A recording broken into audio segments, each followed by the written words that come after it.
I don't know how to act because I've lost. The 18th of April, 2026.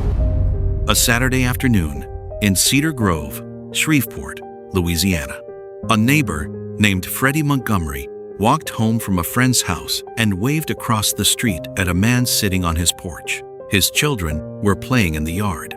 The man waved back. Everything looked fine. Everything looked normal. The next morning, Freddie opened his curtains and saw police vehicles. Then more. Then a crowd. He walked over and asked an officer, "Is it bad?" The officer said yes. "Are we talking fatalities?"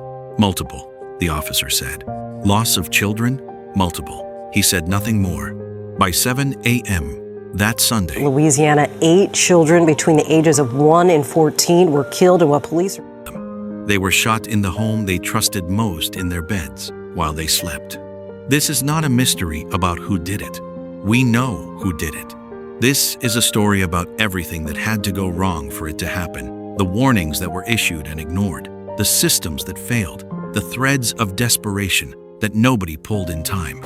This is the story of 8 children and the world that did not save them.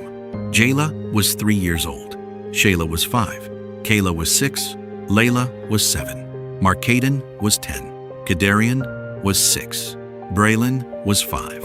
And Sariahh was 11 years old, the oldest, at an age where children begin to understand the world. None of them understood what was happening that morning. Most of them were asleep. They were birthday parties waiting to happen. They were homework assignments and soccer cleats and laughter at the dinner table. They were 8 separate futures. They were everything. The Cedar Grove neighborhood of Shreveport, Louisiana, is the kind of place where people know their neighbors, where front porches matter, where children play in yards while parents watch from the steps. It is not a wealthy neighborhood, but it is a community. And in the days that follow this story, you will see exactly what that word means to the people who live there. Shamar Dwan Elkins was 31 years old. He had served in the Louisiana Army National Guard for 7 years, a signal support specialist, a fire support specialist. He never deployed. When he left the military in 2020, he came home to Shreveport, to a family that was growing. 4 children with his wife, Pugh Elkins, and 3 children with a woman named Christina Snow, who lived 1 block away. On Easter Sunday, just 6 days before everything fell apart, Shamar Elkins stood in a church for what his family says was the first time with all of his children together. He posted a photo on Facebook. The caption read, "Happy Easter. Had a wonderful time at church for the first time with all my kids. What a blessed day." That was Saturday, April 13. 6 days later, all 7 of those children would be dead. Inside the household on West 79th Street, something had been quietly breaking for a long time. Pugh Elkins had been considering divorce. She had reached out to a cousin, Crystal Brown, and asked for help filing the paperwork. The reasons were complicated. Crystal would later tell reporters there had been infidelity, tension, the weight of years. But whatever the cause, Shaniqua had made a decision. She was leaving. Shamar Elkins knew. And those who knew him knew something else, something far darker.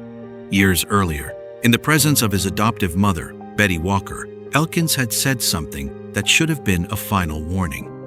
He and Shaniqua had been discussing the possibility of her leaving.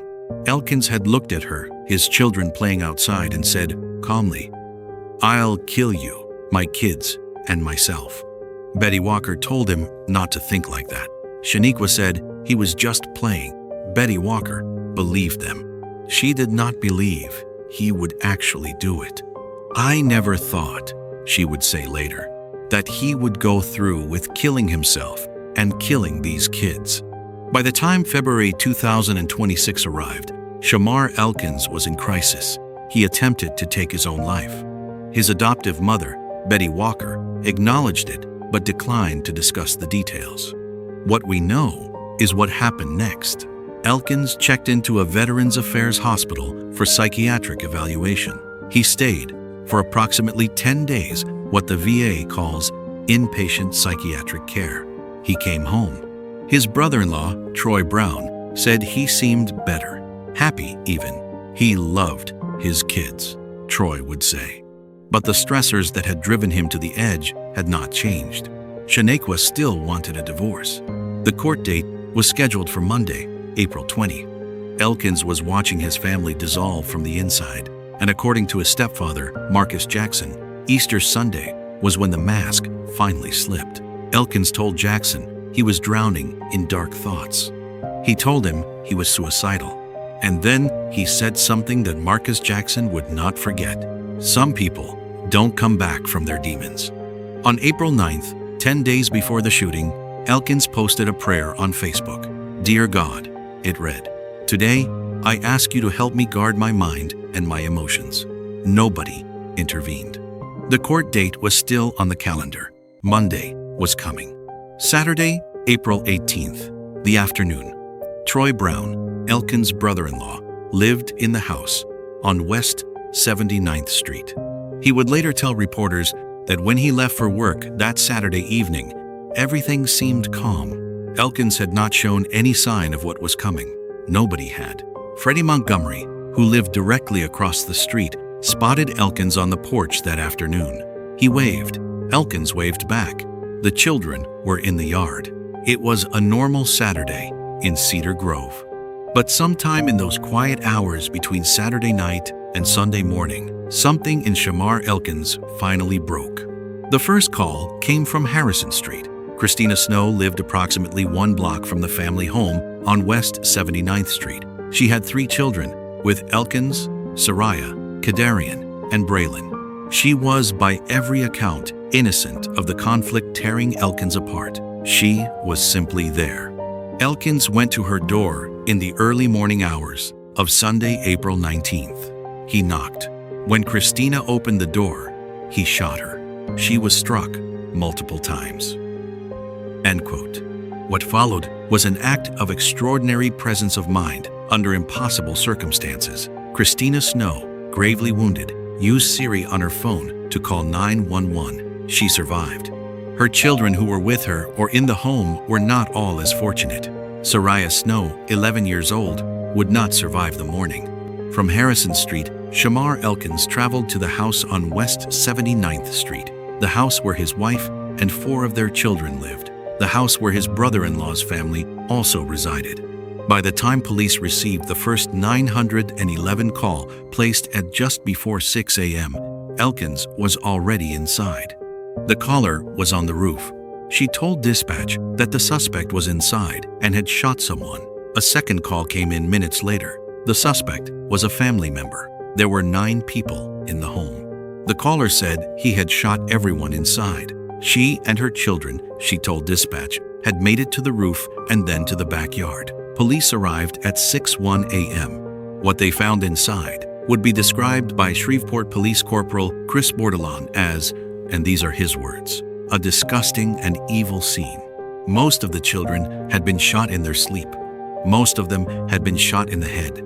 Several had tried to run, some toward a back door, some toward the roof. A 1-2-year-old girl jumped from the roof in an attempt to escape. She survived with scratches. She will carry this mourning for the rest of her life. Shamar Elkins did not stay. At approximately 6:15 a.m., he carjacked a vehicle at gunpoint near the intersection of Linwood Avenue and West 79th Street. He drove. Police located the stolen vehicle and initiated a pursuit, a chase, that crossed the parish line into neighboring Bossier Parish. At 6:29 a.m., officers confronted him and opened fire. Elkins was pronounced dead at the scene just after 7 a.m. No officers were injured. Louisiana State Police took over the investigation into the officer-involved shooting. Shreveport Police continued to investigate the killings. The weapon recovered was a pistol modified with rifle-caliber ammunition, what police described as assault-style functionality. In the days that followed, federal investigators would charge a Shreveport man with making a false statement about the firearm. The man initially denied owning it. He later admitted he had stored it under the seat of his truck and that he had suspected Elkins of stealing it. The gun had been there, unsecured, available. In March 2019, Shamar Elkins was arrested after firing 5 rounds at a car near a Shreveport high school, a firearm charge, and a charge of illegal use of a weapon. He pleaded guilty to the illegal weapons charge. He was placed on 18 months probation. The firearms charge was dismissed. Under federal law, specifically 18 U.S.C. Section 922, a conviction of that nature should have rendered Elkins permanently prohibited from owning or possessing firearms. He was, on paper, a prohibited person. He could not legally buy a gun. He could not legally be given a gun. He could not legally possess one in any form. On the morning of the 19th of April, 2026, Shamar Elkins had a gun. Investigators believe he obtained it by stealing it from a man who stored it unsecured in his vehicle. No background check was required. No paperwork, no system caught it. A federal law that existed precisely to prevent situations like this one was powerless against a stolen weapon and an unlocked truck. Shreveport Police Chief Wayne Smith said investigators were actively looking into how Elkins acquired the firearm. The answer, when it came, was as simple as it was damning. The second failure was quieter and in some ways more haunting. Elkins had sought help.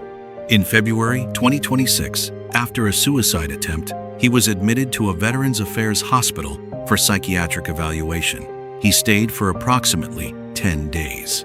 His family said he came home happy.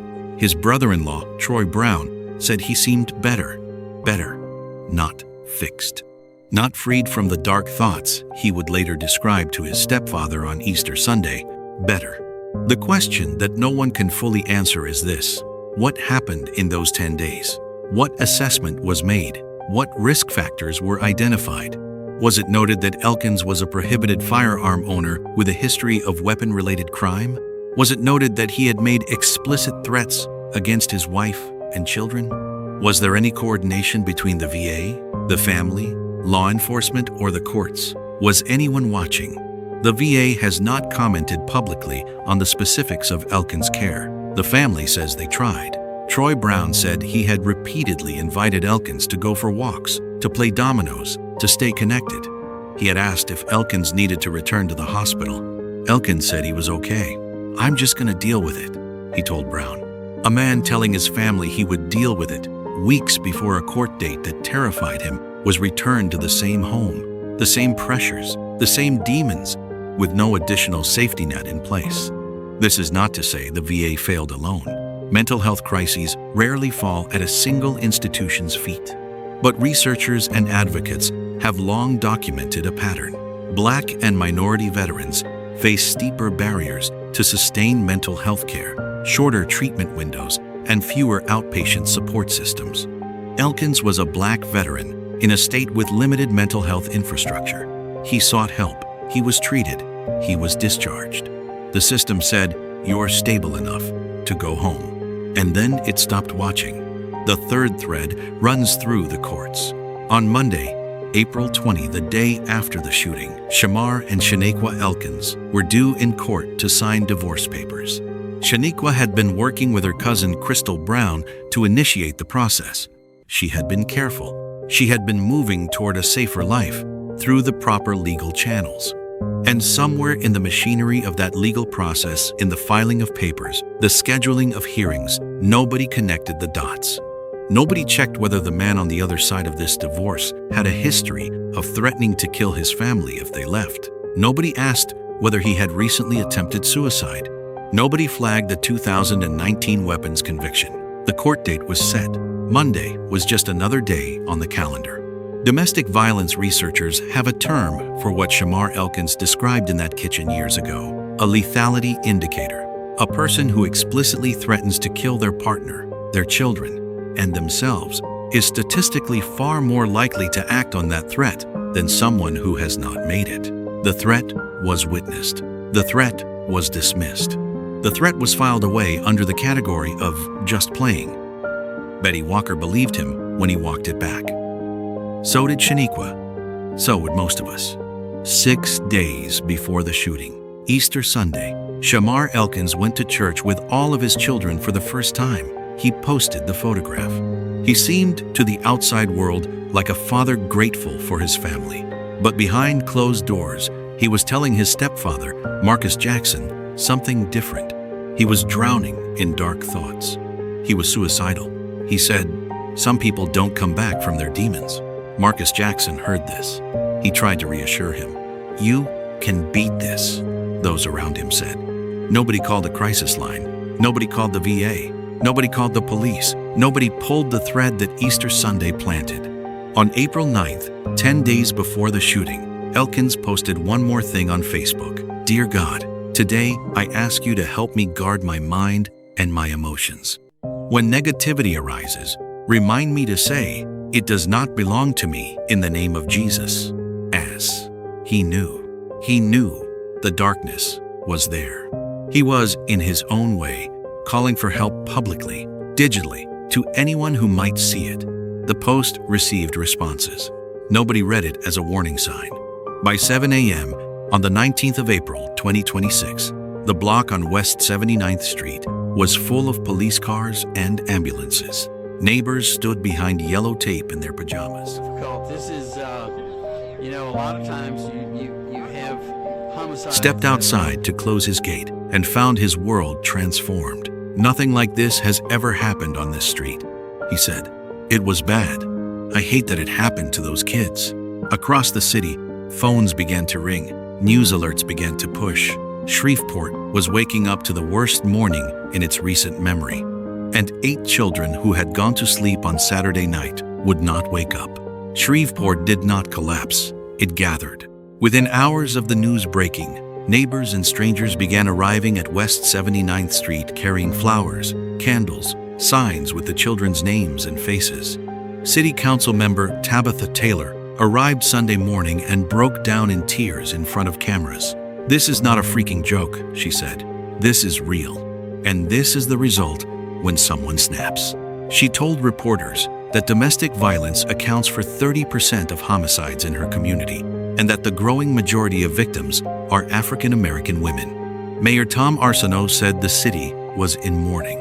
Police Chief Wayne Smith, visibly shaken at a Monday press conference, said, "I just cannot begin to imagine how such an event can occur." He also said something that carried more weight than perhaps he intended. "The chances are good that this was not the first time. Not the first time violence had lived in that house. Not the first time the warning signs had been visible to someone. Not the first time the system had been given a chance to intervene." Shaniqua Pugh Elkins survived. She had been shot multiple times in the face and stomach and was undergoing surgeries in the days after the attack. Her sister, Kayla Pugh, who had also been in the home that morning, suffered a broken pelvis from her attempt to escape over the roof. Christina Snow, on Harrison Street, survived thanks to Siri and her own extraordinary composure under fire. The 1-2-year-old girl who jumped from the roof survived with scratches. These women and this child carry a weight that words cannot measure. They are the living witnesses to what happens when every warning sign goes unheeded. Shreveport police called it an extensive scene unlike anything most of them had ever worked. In Chief Wayne Smith She set a stood court at date. She moved through the proper channels. The system she trusted to protect her, the courts, the laws, the institutions, did not protect her children. And now she must wake up every day in a world that contains the absence of 7 of them. Every mass tragedy produces demands for accountability. Most of those demands fade. This one should not, because this case is a case study in preventable failure. Not in the sense that individuals deserve blame, but in the sense that systems were not built to catch what they should have caught. Let us name what those systems are. First, firearm access for prohibited persons. Elkins was prohibited from owning a gun. He obtained one anyway, allegedly by theft. The theft was made possible because a lawful gun owner stored a firearm unsecured in a vehicle. Safe storage laws legislation requiring guns to be secured when not in active use are one of the most evidence-supported tools for reducing firearm theft and subsequent violence. Louisiana has no such law. This is a policy choice. It can be changed. Second, the gap between inpatient psychiatric discharge and ongoing support. Elkins was hospitalized, stabilized, and discharged into the same stressors that had nearly killed him. Research is clear that the period immediately following psychiatric discharge is one of the highest risk windows for self-harm and violence. A 10-day stay is not a cure, it is a pause. Without structured outpatient follow-up, case management, and coordination with courts and law enforcement, particularly in domestic violence contexts, it is often just a delay. Third, lethality assessment in family court. When a person files for divorce and the opposing party has made documented threats to kill the family, that information needs to flow to the judge, the court, and law enforcement. It often doesn't because our legal systems are siloed. Family court does not automatically see criminal history. The VA does not automatically communicate with the courts. Police cannot always share mental health hold information across jurisdictions. These silos are not inevitable. They are structural. They can be redesigned. Shreveport is not waiting for the national conversation to find one man, one house. More than half of the city's murders for all of 2026. They are demanding better. Councilmember Taylor is talking about domestic violence resources. Pastors are opening their doors. Counselors are being called in to schools. The city is grieving and organizing at the same time because that is what survival requires. Lashwan Berry, who ran the Valley of Hope Center for Kids, a daycare that some of these children attended, said of Elkins that she had sometimes looked into his eyes and seen nothing there. She wondered about it. She never imagined this. None of them did. That is perhaps the hardest part of this story.